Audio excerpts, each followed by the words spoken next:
Hey, hello guys, welcome back to my YouTube channel Trending Sangeeta Vlogs. I hope so all are doing well. ఈ వీడియోలో అయితే నేను కొన్ని వ్లాగ్లు చూపించుకుంటా కొన్ని recipes కొంచెం షార్ట్ కట్ మెథడ్లో చేయడానికి అయితే ట్రై చేశాను. లాస్ట్ వరకు అయితే స్కిప్ చేయకుండా అయితే వాచ్ చేసి నాకైతే సపోర్ట్ చేయండి. Please like share and subscribe చేసుకోండి. సండే స్పెషల్ అయితే మా ఇంట్లో ఇవే చేశాను. సో మీతో కూడా షేర్ చేసుకుందాం అయితే చేశాను. అండ్ కొన్ని ఆన్లైన్ షాపింగ్ చేశాను, అవి కూడా షేర్ చేస్తాను. ప్లీజ్ అయితే వాచ్ చేయండి, లైక్ చేయండి, సబ్స్క్రైబ్ చేసుకోండి. అండ్ మటన్ అయితే తెచ్చుకున్నాను ఫ్రెష్గా చూసి. ఇవన్నీ కట్ చేయాలని అయితే వాష్ చేసి పెట్టుకున్నాను. మటన్లో అయితే పసుపు ఇంకా కారమే వేసాను, ఇంకా మిగతా ఇంగ్రీడియంట్స్ యాడ్ చేయాలి. సో ఇదైతే వాష్ చేసి కట్ చేసుకుందాం, లేట్ అవుతుంది కర్రీకి. సో ఫాస్ట్గా చేసుకుంటున్నాను. జింజర్ అయితే స్మాల్ పీసెస్గా చాప్ చేసుకుంటున్నాను. యాక్చువల్లీ ఈ స్టైల్ వచ్చేసి బ్యాచిలర్స్ వాళ్ళకైతే చాలా ఆనియన్ కూడా చాప్ చేసి పెట్టుకుంటున్నాను. ఇట్లా పొడుగ్గా పెట్టుకోవాలి. యాక్చువల్లీ ఈ స్టైల్ ఏంటంటే షార్ట్ కట్ మెథడ్లో మటన్ వితిన్ హాఫ్ అన్ అవర్లో రెడీ అయిపోవాలి. షార్ట్ కట్ మెథడ్ చెప్తున్నాను. లైక్ బ్యాచిలర్స్ వాళ్ళైనా లేకుంటే మనకి టైం లేనప్పుడు ఈజీగా చేసుకోవచ్చు. ఫస్ట్ టైం మొబైల్ అయితే ట్రై చేయండి, నేనైతే చేశాను, కుదిరింది. సో మీతో కూడా షేర్ చేద్దాం. అయితే నేనైతే వీడియో తీసుకున్నాను. అల్లం అయితే వేసుకున్నాను, పచ్చిమిర్చి, కొన్ని ఆనియన్స్, టొమాటోస్ ఇవైతే యాడ్ చేసుకున్నాను. మింట్ చాలా తీసుకున్నాను, కొత్తిమీర, పుదీనా అయితే చాలా యాడ్ చేసుకున్నాను. ఇవి యాడ్ చేసి టేస్ట్కి తగ్గట్టయితే నేను ఇందులోనే సాల్ట్ కూడా యాడ్ చేసుకున్నాను. అండ్ కొంచెం ఆయిల్, సో ఆయిల్తో బాగా కలుపుకొనికి వస్తుంది కదా, యాడ్ చేసుకొని ఆయిల్ వేసి అయితే బాగా కలుపుకుంటున్నాను. అండ్ 1 కప్ ఆఫ్ అయితే పెరుగు యాడ్ చేసుకున్నాను. ఫ్రెష్ పెరుగు ఉండాలి, పుల్లగా ఉండదు. ఫ్రెష్ పెరుగుతో క్రీమీ టెక్స్చర్ వస్తుంది. సో ఇదొకటి అయితే పాయింట్ నోట్ చేసుకోండి. అండ్ బ్లాక్ పెప్పర్ అయితే ఖచ్చితంగా వేసుకోండి.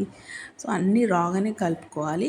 బ్లాక్ పెప్పర్ వేసి అయితే మ్యారినేట్ కోసం ఒక 10 to 20 minutes కోసం అయితే పెట్టుకున్నాను. ఆలోపు అయితే రైస్ పెట్టుకున్నాను. రైస్ బాయిల్ అవుతుంది. అండ్ కర్రీ కోసం అయితే బౌల్ని పెట్టుకొని ఆయిల్ అయితే యాడ్ చేసుకున్నాను. సో కర్రీ వేసేయడమే, చాలా సింపుల్ ప్రాసెస్లో ట్రై చేయండి. ట్రై చేసి కామెంట్ చేయండి. నేనైతే ఎదురు చూస్తున్నా. వావ్, సో యమ్మీ ఉంది కదా. హై ఫ్లేమ్ మీద అయితే 3 to 4 minutes వరకు అయితే ఇలానే కుక్ చేసుకోవాలి. ఎందుకంటే సాల్ట్ వేసాం కదా, అది వాటర్ రిలీజ్ అవుతుంది. అది చిక్కగా వరకు అయితే కుక్ చేసుకోవాలి. మీకు ఈ ప్రాసెస్ నచ్చితే ప్లీజ్ ఒక లైక్ అయితే ఇవ్వండి. అండ్ నాకు సపోర్ట్ చేయండి, సబ్స్క్రైబ్ చేసుకోండి. కర్రీ కుక్ అయ్యే లోపైతే మీతో కొంచెం ఆన్లైన్ షాపింగ్ ఉంది, అది కూడా షేర్ చేసుకుంటాను. అండ్ నేను కర్రీ చేసేటప్పుడే అప్పుడే అయితే అమెజాన్ నుంచి అయితే ఈ షాపింగ్ ఆర్డర్ వచ్చేసింది. సో మీ ఇంట్లో ఇట్లానే ఉంటుందా? షాపింగ్ పార్సల్ రాగానే పిల్లలు ఇలానే చేస్తారా? మా పిల్లలు అయితే అస్సలు ఆగండి, నేను వీడియో తీసుకోవాలంటే కూడా అస్సలు ఆగట్లేదు. సో ఈ యోగ పాదుక అయితే బుక్ చేసుకున్నాను. యాక్చువల్లీ నాకు చాలా లెగ్ పెయిన్స్ ఉన్నాయి. నాకు లెగ్స్ నరాలు చాలా ఇట్లా పెయిన్ అవుతూ ఉంటుంది, గుంజుతూ ఉంటుంది. సో అసలు 7-8 years నేను సఫర్ లాస్ట్కి అయితే ఇదైతే బుక్ చేసుకున్నాను. సో ఇది వర్కౌట్ అవుతుందా లేదా చూడాలి. ఆ ఎక్స్పీరియన్స్ కూడా మీతో షేర్ చేస్తాను. అండ్ కర్రీలో గ్రేవీ కోసం అయితే 2 glasses ఆఫ్ అయితే వాటర్ యాడ్ చేసుకున్నాను. గ్రేవీ లేకపోతే అది ఇంకా బాగుండేది ఫ్రై కర్రీ, బట్ అవసరమే కదా గ్రేవీ కూడా. సో ధనియాల పొడి అండ్ గరం మసాలా అయితే లాస్ట్లో యాడ్ చేసి ఒక 3 to 4 minutes కుక్ అయిపోయినాక కొరియాండర్ అయితే యాడ్ చేసుకోవాలి. చాలా యమ్మీగా డెలిషియస్గా మటన్ కర్రీ అయితే రెడీ అయిపోయింది విత్ గ్రేవీ. సో చాలా యమ్మీగా అనిపిస్తుంది కదా. నా ఎక్స్పీరియన్స్ మీతో షేర్ చేసుకున్నాను, చాలా టేస్టీగా ఉంది, మీరు ట్రై చేయండి. అండ్ ఈవినింగ్ అయితే అయిపోయింది. పిల్లలు అయితే హ్యాపీగా చదువుకుంటూ ఆడుకుంటాను.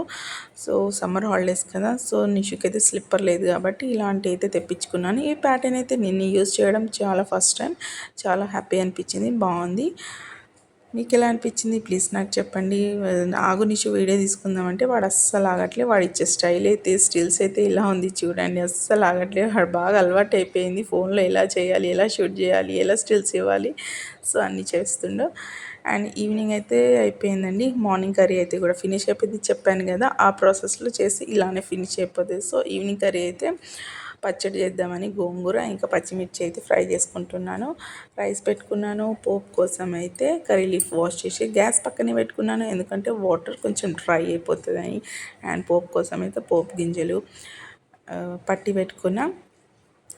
పచ్చడి అయితే పక్కకు పెట్టుకున్నాను. ఏం మిక్సీ పెట్టాలి, అలానే ఉంచితే టేస్ట్ మాత్రం సూపర్గా ఉంటుంది. టొమాటోస్ కూడా కొన్ని ఒక 2 టొమాటోస్ అయితే ఫ్రై చేసుకుంటాను. ఇలా యాడ్ చేసుకుందామని జీలకర్ర ఇంకా గార్లిక్ అయితే పచ్చిగానే పట్టుకోవాలి. సో 2 కలిపేసి అయితే మనం కట్ చేసి పెట్టుకున్న రాగా ఆనియన్స్ ఉన్నాయి కదా, అవి ఇలా యాడ్ చేయాలి. ఈ ప్రాసెస్ చేయడం నేనైతే ఫస్ట్ టైం. సో చాలా టేస్టీగా అండ్ షార్ట్కట్ మెథడ్గా చెప్తున్నాను. ప్లీజ్ ట్రై చేయండి అండ్ నాకు చెప్పండి.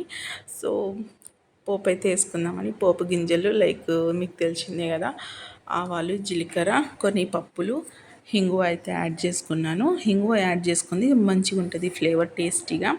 Curry leaf and dry chilli అయితే యాడ్ చేసుకున్నాను. రూమ్ టెంపరేచర్ వచ్చినాక ఇవైతే యాడ్ చేసుకోవాలి. యాడ్ చేసుకుంటే మన పచ్చడి అయితే సూపర్గా రెడీ అయిపోయింది. ఒక పూటకే ఫినిష్ అయిపోయింది. సో ఈ ఎక్స్పీరియన్స్ కూడా సూపర్గా ఉంది. మీరు కూడా ట్రై చేయండి. లైక్, షేర్ అండ్ సబ్స్క్రైబ్ చేయండి. Thanks for watching.